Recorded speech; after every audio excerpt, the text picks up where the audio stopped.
हां, आतंकवाद्यांनी खूप फायरिंग केलं आणि सगळे लोक धावत येताना दिसले आम्हाला. आमच्या तिथे काचातून सगळंच दिसत होतं.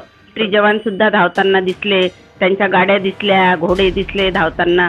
मग आम्ही बाहेर येऊन विचारलं तर आमचे मॅनेजर म्हणे आता कोणीच बाहेर जाऊ नका, तुम्ही शॉपिंग वगैरे काढलेला होता, कॅन्डल मार्च वगैरे ते सगळं दिसत होतं.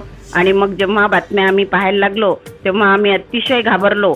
ते सगळं दृश्य पाहिल्यानंतर त्या जागी आपण सुद्धा असतो असं आम्हाला वाटलं, कारण आम्ही नक्कीच ते नाव ऐकूनच आम्ही ठरवलं होतं सायंकाळी जायचं म्हणून. वरच गेले होते ते घोड्यावर, आम्ही त्यांना पाहिलं सुद्धा. त्यानंतर त्यांना पाहून नमस्कार, सहारा न्यूजमध्ये आपले सर्वांचे स्वागत आहे. नुकतेच जम्मू काश्मीर येथील पहलगाममध्ये दहशतवादी हल्ला झाला आणि दहशतवादी हल्ल्यानंतर तेथील आपले भारतीय नागरिक 27 नागरिकांचा बळी गेला, निष्पाप बळी गेला. आणि त्यानंतर संपूर्ण देश हादरला आणि अनेक पर्यटक आपल्याला म्हणजे उन्हाळ्यामध्ये सुट्टी घालवण्यासाठी त्या जम्मू काश्मीर या अनेक ठिकाणी जातो. मात्र असे भाकीत नव्हतं की कदाचित अशी घटना होईल. मात्र असे पर्यटक संपूर्ण भारतातील गेलेले होते आणि यामध्ये महाराष्ट्रातले आहेत. महाराष्ट्रातले आपल्या अचलपूर तालुक्यातील पत्रोड येथील तिडके मॅडम जयसिंग हायस्कूलवर ते शिक्षिका म्हणून कार्यरत आहेत आणि त्यासुद्धा पर्यटक म्हणून तिथे पहलगाम येथे गेलेले होते आणि ते वास्तव परिस्थिती त्यांच्या नजरेसामने गेलेली आहे आणि इतका मोठा भयावह परिस्थितीमध्ये तिथून राहिले आणि आज आपल्या गावी परत आले आणि त्यांच्याशी आपण थेट संवाद साधणार आहे. नेमकं तिथं काय प्रकार झाला आणि त्यानंतर काय त्यांची आपबीती झाली आणि काय अनुभव आला त्यांना, त्या संदर्भात आपण त्यांच्याशी थेट चर्चा करणार. मॅडम, आपण सुट्टी घालवण्यासाठी आता उन्हाळ्याची सुट्टी आहे आणि तुम्ही पहलगाममध्ये गेले आणि अचानक ही घटना झाली, काय सांगाल या घटनेच्या संदर्भात?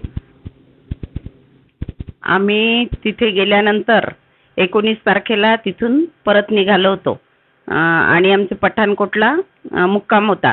परंतु आम्हाला मध्येच 50 किलोमीटर गेल्यानंतर पहलगामवरून 50 किलोमीटर आम्ही इकडे परत येण्यासाठी निघाल्यानंतर कळलं की तिथे लँडस्लायडिंग झाल्यामुळे सध्या जाता येत नाही. तर आम्हाला असं वाटलं 3-4 घंट्यात होऊन जाईल, म्हणून आम्ही तिथेच मस्त मजा करत असं काही शॉपिंग करत किंवा मुलं क्रिकेट खेळत थांबले. 2 तास थांबल्यानंतर कळलं की 2 दिवस आणखी लागतात. मग आम्ही पुन्हा आमच्याच रिसॉर्टमध्ये पहलगामला परत गेलो आणि तिथे मग आता काय करायचं 2 दिवस म्हणून रोज शॉपिंगला जाणे, बाहेर फिरणे असं मजा करत होतो फक्त. आणि खूप थंडी असल्यामुळे आम्ही तिसऱ्या दिवशी म्हणजे 22 तारखेला खूपच थंडी असल्यामुळे आम्ही फक्त रिसॉर्टमध्येच होतो आणि आम्हाला सायंकाळी जायचंही होतं बाहेर. पण दुपारीच असं कळलं की जिथे आम्ही जाणार होतो मिनी स्वित्झर्लंड म्हणून, तर तिथे खूप मोठा हे झालं आहे, नक्षलवादी आले आणि त्यांनी फायरिंग केलाय. हां, आतंकवाद्यांनी खूप फायरिंग केलं आणि सगळे लोक धावत येताना दिसले आम्हाला. आमच्या तिथे काचातून सगळंच दिसत होतं रोडवर आणि सगळे रिसॉर्ट आमच्या बाजूलाच असल्यामुळे बरेचसे लोक धावत येताना दिसले आणि काही मिलिटरी जवान सुद्धा धावताना दिसले, त्यांच्या गाड्या दिसल्या, घोडे दिसले धावताना. मग आम्ही बाहेर येऊन विचारलं तर आमचे मॅनेजर म्हणे आता कोणीच बाहेर जाऊ नका, तुम्ही शॉपिंग वगैरे अजिबात करू नका, सगळं बंद करा, इथे नक्षलवादी आलेले आहे आणि फायरिंग सुरू आहे बाहेर, तुम्ही कोणी मॉलमध्ये वगैरे जाऊ नका म्हणे. तर आम्हाला ते काही खरंच वाटलं नाही. मग थोड्या वेळाने अंधार पडला आणि त्यांनी मग ते मोर्चा वगैरे काढलेला होता, कॅन्डल मार्च वगैरे ते सगळं दिसत होतं. आणि मग जेव्हा बातम्या आम्ही पाहायला लागलो तेव्हा आम्ही अतिशय घाबरलो. ते सगळं दृश्य पाहिल्यानंतर त्या जागी आपण सुद्धा असतो असं आम्हाला वाटलं, कारण आम्ही नक्कीच ते नाव ऐकूनच आम्ही ठरवलं होतं सायंकाळी जायचं म्हणून. हो, आमच्या समोरच गेले होते ते घोड्यावर, आम्ही त्यांना पाहिलं सुद्धा.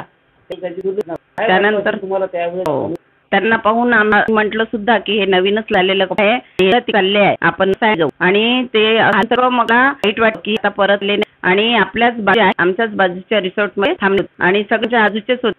आमची सुद्धा आपल्याला पोलीस आर्मी नाही पहलगामला दिसून नाही, खूप सिटी होती 2 मिनिटाच्या अंतरावर. पहलगामला गेल्यानंतर ते लोक सांगले मध्ये या ते आम्ही अगदी चिंतपणे सगळे फिरत होतो. अगदी लेडीज मार्केटमध्ये 10 रुपये नेत होते मध्ये. त्याच्यामुळे आम्ही 2 दिवस सतत मार्केटमध्ये गेलो आणि खूप एन्जॉय केलं.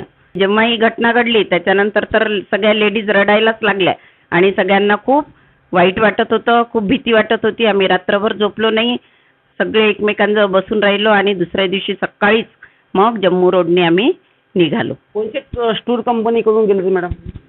आम्ही अमोल खोपडेंची साई श्रद्धा टूर आहे वर्धेची. ते खूप चांगले लोक आहे, खूप चांगली व्यवस्था केली त्यांनी आणि सगळं टाइम टेबलनुसारच आमचं होत होतं. अगदी त्यांनी टाइम सांगितल्याप्रमाणेच आम्ही निघत होतो.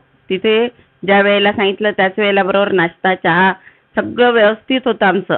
कुठलाच टाइम टेबल बिघडला नाही. परंतु त्या लँडस्लायडिंगमुळे टाइम आमचा रखडला. दूर होता 5 दिवसात तुम्हाला घ्यावं लागला. त्या स्लायडिंगमुळे 3 दिवस लेलो आम्ही आणि त्यामुळे काही नाही. आम्ही ज्या निघलो त्या कदाचित तिथं शिकली घटना घडू शकते. बात नव्हती पण काही ना काही आर्मी जवान असल्यामुळे ते नव्हेच अजिबात कोणी नाही ज्यासारखे लोक ती एन्जॉय करायला गेले.